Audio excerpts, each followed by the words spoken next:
Cette proposition s'inscrit dans l'axe hors l'école du programme de recherche proposé par Sansevie en 2011. Nous allons nous arrêter sur la figure de Fernand Deligny, éducateur, pédagogue qui ne veut pas l'être, écrivain et cinéaste. Fernand Deligny naît à Bergues, dans le Nord, en 1913. À l'aube de la Deuxième Guerre mondiale, il devient instituteur spécialisé. Il commence sa première tentative en tant qu'éducateur en 1940 à l'asile d'aliénés d'Armentières, dans lequel il restera 3 ans. En 1945, il est nommé directeur du premier centre d'observation et de triage du Nord, à Lille, qu'il quitte en 1946. Cette expérience donne naissance à la Grande Cordée, en 1948, réseau éclaté de prise en charge, constitué autour de professionnels et d'auberges de jeunesse acceptant d'accueillir les jeunes. Son ultime tentative, commencée à la fin des années 1960 et menée dans les Cévennes auprès de jeunes autistes mutiques, dura jusqu'à sa mort en 1996 et reste à ce jour l'aspect le plus connu de son travail. Il peut paraître paradoxal d'aborder le travail d'un homme qui ne souhaitait pas que l'on parle de lui et dont les années d'enseignement relèvent de l'anecdotique dans sa carrière d'éducateur. La dimension extrême de la pensée et de la pratique delignienne vient questionner la manière dont nous percevons, encore actuellement, l'enfance délinquante, sa prise en charge, les objectifs sous-jacents de l'action éducative spécialisée et la posture même de l'éducateur. Ces tentatives, que l'on peut qualifier d'expériences éducatives limites, n'avaient pas pour vocation à durer dans le temps ni même à être répétées. Toutefois, bien que son travail ne semble pas être reproductif, sa pensée amène à questionner l'action et la relation éducative aussi bien pour les travailleurs sociaux que pour les enseignants. Pour comprendre Deligny, il est important de le situer dans l'histoire de l'éducation spécialisée et des idéologies qui la sous-tendent. Il est donc question de saisir l'arrière-plan de Deligny, dans le temps et dans l'espace, pour pouvoir à la fois le décrire et en dégager les puissances d'action, ce qu'il permet de créer. Enseignant par défaut, bien que ça ne soit pas incohérent au regard de son parcours, Deligny va adopter une position lui permettant de créer un autre cadre au sein de l'institution. En tant qu'instituteur, il sera, comme d'autres à l'époque, marqué par la pensée et la pratique de ses destins freinés, bien que des divergences existent. On ne trouve nulle trace des vertus du travail chez Deligny, alors que cet aspect occupe une place importante chez Freinet. De plus, le savoir en lui-même n'est pas présent dans les écrits de Deligny. Très tôt, il se montre critique de l'enseignement et affirme une différence idéologique. Ce qui prime, ce n'est ni le niveau d'études, ni le savoir qui est enseigné, mais bien l'individu, l'enfant dont il a la charge. En tant qu'éducateur, il questionne les idéologies de l'enfance, de toutes les enfances, et les institutions qui les font vivre. Selon lui, la délinquance et l'inadaptation sont des conséquences directes de la misère dans laquelle vivent les individus. La société en est responsable et devrait tout mettre en œuvre pour l'endiguer, ce qui permettrait de lutter contre la délinquance. Dès lors, l'action doit être collective. Cette pensée est à mettre en lien avec les engagements politiques de Deligny. Ces liens avec le Parti communiste remontent à ses études à l'université de Lille au milieu des années 1930. De même, il préfère s'entourer d'éducateurs ouvriers, faisant preuve d'authenticité avec une connaissance des milieux dont sont issus les enfants, plutôt que d'éducateurs formés qui voudraient normaliser, adapter les enfants à une société qui refuse de se remettre en question et d'améliorer les conditions de vie des classes populaires. Éduquer les délinquants devient un acte de résistance.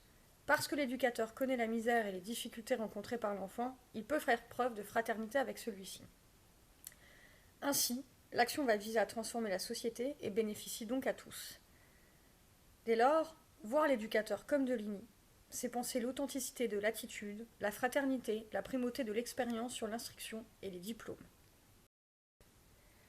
Le cas de Gaël, tel que présenté par Sansevie, rend possible l'analyse de la pratique delignienne.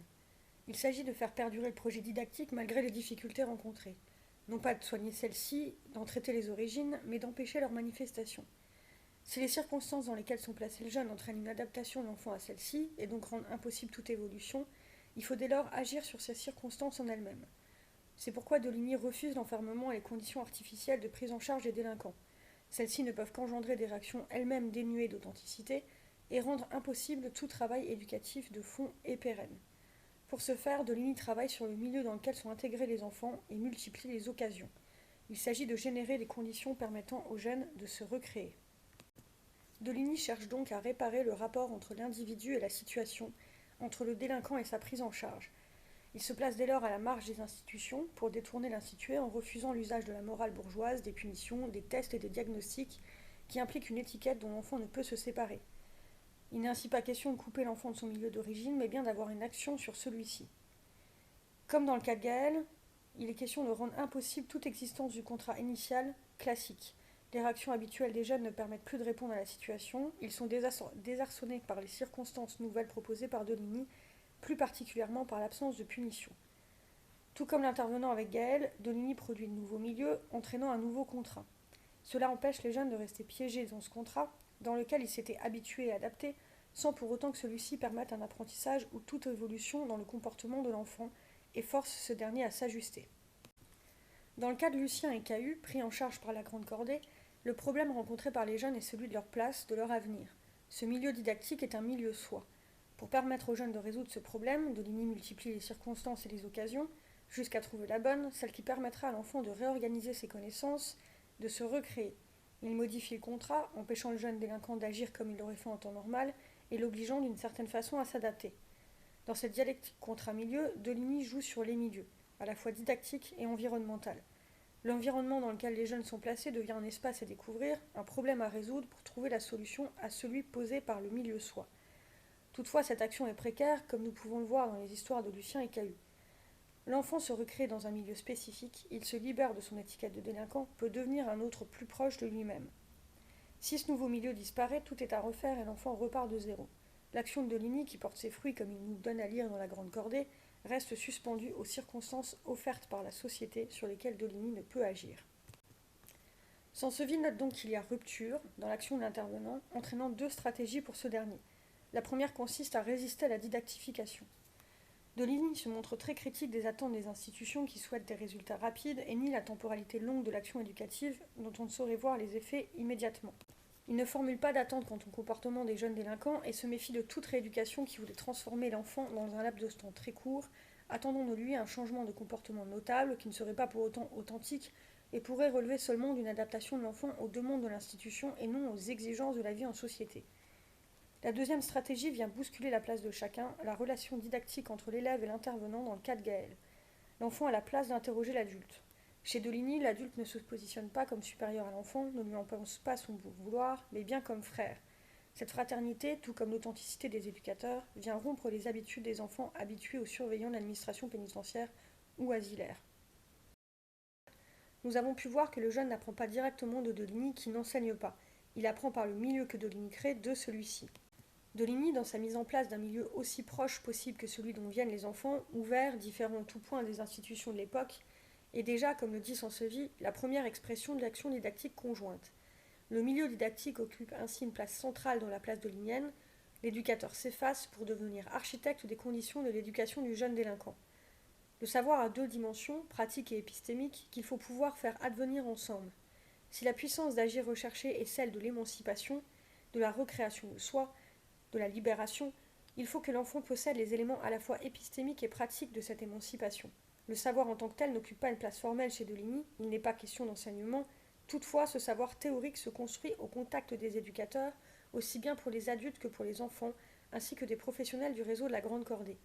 Enfants et adultes vont être amenés à penser collectivement leur situation, donnant lieu à l'élaboration de savoirs théoriques liés à des apprentissages plus pratiques.